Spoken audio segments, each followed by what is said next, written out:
पराशा साहब, वैसे तो शहर इक़्तिदार का मौसम ठंडा है, सियासी दर्जा हरारत बढ़ता हुआ दिखाई दे रहा है और सबसे पहले अगर हम बात कर लें ये औरंगज़ई में जो फितना और ख़वारिज के दहशतगर्दों के खिलाफ सिक्योरिटी फोर्सेस ने भरपूर जवाबी कार्रवाई की है और जो औरंगज़ई हमले में मुलव्वस तमाम 30 ख़वारिज हैं अंजाम को पहुँचा दिए गए हैं। आज DGISPRA का हम प्रेस कॉन्फ्रेंस भी करने जा रहे हैं, आप क्या कॉमेंट करेंगे इस पर? देखिए, दहशतगर्दी एक संगीन मसला है और रोजाना की बुनियाद पर शहादतों का सिलसिला जारी है। यंग नौजवान करीम ऑफ द नेशन जो है वो कौम पे कुर्बान हो रही है। कल कमा होना चाहिए, दहशतगर्दी का खात्मा होना चाहिए। और कल प्राइम मिनिस्टर ने, शहबाज शरीफ ने काबीना के सामने जो बातें की वही हर पाकिस्तानी के दिल की आवाज है कि एनफ इज एनफ, अब बहुत हो चुका, अब बर्दाश्त नहीं हो सका। और जिस ऑपरेशन की आपने बात की, या इसी तरह के द्राबन वाला ऑपरेशन भी हुआ जिसमें और भी 7 ख्वारिज मारे गए, और आज भी जो प्रेस कॉन्फ्रेंस होगी, एक अच्छी बात है अल्हम्दुलिल्लाह, डिस्पाइट ऑल ऑड्स, कि कौम का मोरल भी बुलंद है और अफवाज पाकिस्तान का भी। यानी 2 दिन पहले जो कोर कमांडर इजलास का एलामिया आया, एक बार फिर अश्योर किया गया कि दहशतगर्दी का हर सूरत में खात्मा किया जाएगा और अफवाज पाकिस्तान, मुसल्लह अफवाज जो हैं वो डिटर्मिन्ड हैं इस मेनेस को खत्म करने के लिए। तो ये जो नेशनल एफर्ट है सारी, इस नेशनल एफर्ट को जब इदारे एक दूसरे को सप्लीमेंट करेंगे, मसलन कल पार्लियामान में, कौमी असम्बली में वजीर दिफा ने भी यही बातें की, कौम का मोरल उन्होंने बताया, फिर उन्होंने हुकूमत का रिजॉल्व बताया, मुसल्लह अफवाज का रिजॉल्व बनाया, और ये उन्होंने भी कह दिया कि सवाल ही पैदा नहीं होता कि इस चीज को इसी तरह से आगे बढ़ने दिया जाए। उन्होंने अफगानिस्तान की भी बात की कि अफगानिस्तान में डेलीगेशन जाकर उनसे बात करेगा। इसलिए जो आज प्रेस कॉन्फ्रेंस होगी, होपफुली इन्हीं लाइंस पे ही होगी। कोर कमांडर इजलास में लिए गए फैसलों के बारे में वो मजीद बताया जाएगा, लेकिन कल प्राइम मिनिस्टर ने जो सम अप किया कि एनफ इज एनफ, यही हुकूमत की, यही रियासत की पॉलिसी अब नजर आ रही। बिल्कुल ठीक। तो शौकत साहब, अब PTI की पॉलिसी के हवाले से भी बात करते हैं। KP में तब्दीली की गई है, अली अमीन गंडापुर की जगह सोहेल आफरीदी को नामजद करना PTI का आपको लगता है दुरुस्त फैसला है? देखें, कभी महमूद खान को बना दिया था, उधर उस्मान बुज़दार को बना दिया था, इधर अली अमीन खान गंडापुर को भी तो खुद ही खान साहब ले आए ना, और इसी तरह पंप एंड शो में ले आए। इसी तरह कहा था उन्होंने कि मेरा सबसे अहम आदमी है। जब उस्मान बुज़दार को बनाया था तो कहा था वसीम अकरम प्लस को लेके आ रहा हूँ। आज वो वसीम अकरम प्लस कहाँ है? तो जब ये कहा जाए कि जी फैसला गलत है या दुरुस्त है, इससे निकल के सोचना चाहिए कि ये फैसला हो गया, इसके मुज़म्मिरात क्या होंगे, इसकी इम्प्लीकेशंस क्या होंगी। और उसी कॉन्टेक्स्ट में जिसमें मैं पहले बात कर रहा था, कम से कम वफाकी हुकूमत ने जोड़ दिया उसके साथ कि ये टेररिस्ट की फैसिलिटेशन करेंगे। जो कल वजीर इत्तलात ने प्रेस कॉन्फ्रेंस की, उन्होंने तो वादे कह दिया कि अली अमीन खान गंडापुर को इसलिए हटाया गया कि वो पूरी फैसिलिटेशन नहीं कर रहे थे।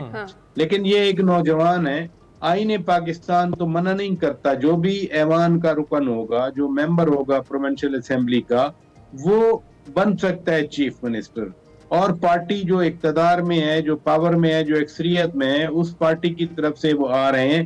हाँ, बहुत सारी बातें हो सकती हैं कि जी अली अमीन खान को क्यों हटाया जा रहा है, ये जो कनोटेशन यहाँ फेडरल गवर्नमेंट बना रही है, इसी के बेसिस पे उनका जो प्रोनाउंसमेंट्स हैं पहले वाली। लेकिन ये जरूर बात है कि खान साहब ने जो फैसला दिया, उन्होंने मुल्क में सियासी टकराव वाली कैफियत को अपग्रेड कर दिया। अच्छा।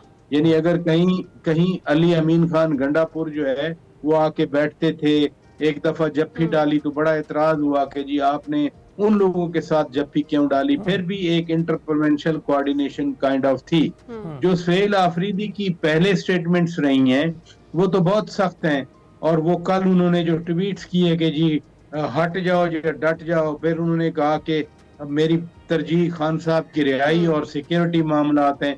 यही दोनों तो मामलात फंसे हुए हैं। खान साहब की रिहाई भी फंसी हुई है और सिक्योरिटी सिचुएशन। अच्छा पराजा साहब, आपके ख्याल में अब ये डायरेक्ट टकराव का फैसला कर लिया गया है पाकिस्तान तहरीक इंसाफ की जानिब से, और जिस तरह से आपने वफाकी वज़ीर इत्तलात की प्रेस कॉन्फ्रेंस का जिक्र किया जिसमें उन्होंने सुहेल आफरीदी को, दहशतगर्दों को ये कहा गया कि उन्हें सहूलतकारी के लिए बुलाया गया है, तो वफाक के जहन में इस हवाले से खदशात तो मजीद बढ़ गए हैं, तो सुहेल आफरीदी को आगे चलकर कौन कौन से चैलेंजेस दरपेश होंगे?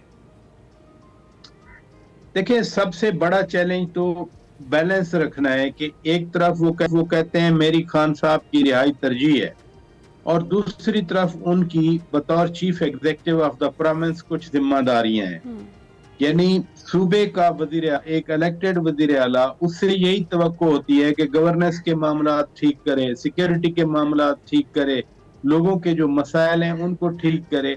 मसलन अभी जो पीछे सैलाब आया था, आपने देखा कि मामला तो केपी से शुरू हुए, यानी बुनेर में मैं खुद भी गया, बुनेर में कवरेज करने के लिए, मैंने शो किया रिकॉर्ड वहां जाकर।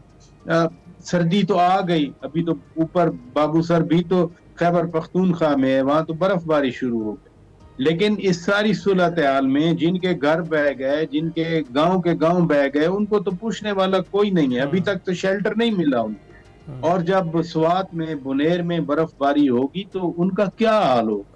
तो क्या ये प्रायोरिटी हमें नजर आ रही है इस पॉलिटिक्स में या हार्ड लाइन लेने में? इसलिए अगर चैलेंजेस वफाक को हैं तो सुहेल आफरीदी के लिए भी चैलेंज है, लेकिन सवाल ये पैदा होता है वो अभी नौजवान है, उनका कोई एडमिनिस्ट्रेटिव एक्सपीरियंस नहीं है। बिल्कुल ऐसे ही, क्या वो ज़हनी तौर पर क्या ज़हनी तौर पर वो तैयार हैं कि मुझे सूबे के चीफ एग्जीक्यूटिव की जिम्मेदारियां पूरी करनी है? अभी तक तो उनकी तरफ से ये बात नहीं आई, पार्टी के हवाले से वो बातें कर रहे हैं। बिल्कुल कर रहे हैं। तो शौकत साहब, नौजवानों की आप बार बार बात कर रहे हैं और पीटीआई में नौजवानों की क़यादत की बात हो रही है, ये बताइएगा कि बाकी सूबों में मजबूत करने की बजाय इन्होंने उस सूबे में जिसमें इनका स्ट्रॉन्ग होल्ड था, इनकी हुकूमत थी, वहीं पर अपना जो वज़ीर आला है उसी को हटा के नया वज़ीर आला लेकर आ रहे हैं। तो आप इस स्ट्रेटजी को किस तरह से देखते हैं? ये मजीद कमज़ोर होने के लिए आपको नहीं दिखाई देता पीटीआई से मजीद कमज़ोर दिखाई देगी? देखिए, पीटीआई फैसले कर रही है, वो अपने प्लस माइनस करके ही फैसले कर रहे होंगे। हाँ, ये कह सकते हैं कि मादी के फैसले उनके गलत हुए। मसलन जब अदम एतमाद हुआ तो उन्होंने अपनी ही पंजाब हुकूमत तोड़ दी, जब अदम एतमाद पास हुआ तो उन्होंने केपी की अपनी ही हुकूमत तोड़ दी। उन्होंने कौमी असेंबली में, उनकी वाजे एक नंबर थी, बड़ा टफ टाइम दे सकते थे पीडीएम की गवर्नमेंट को, वो कौमी असेंबली से इस्तीफे दे दिए। तो मादी के कुछ फैसले वो गलत साबित हुए, और मैं नहीं कह रहा, मैं एज अ जर्नलिस्ट, बल्कि उनके अपने पार्टी के लोग कहते हैं कि हाँ, ये वाले फैसले हमारे गलत थे, हमें नहीं करना चाहिए थे। तो कम से कम उनको कुछ सीखना चाहिए था। फिर वफाक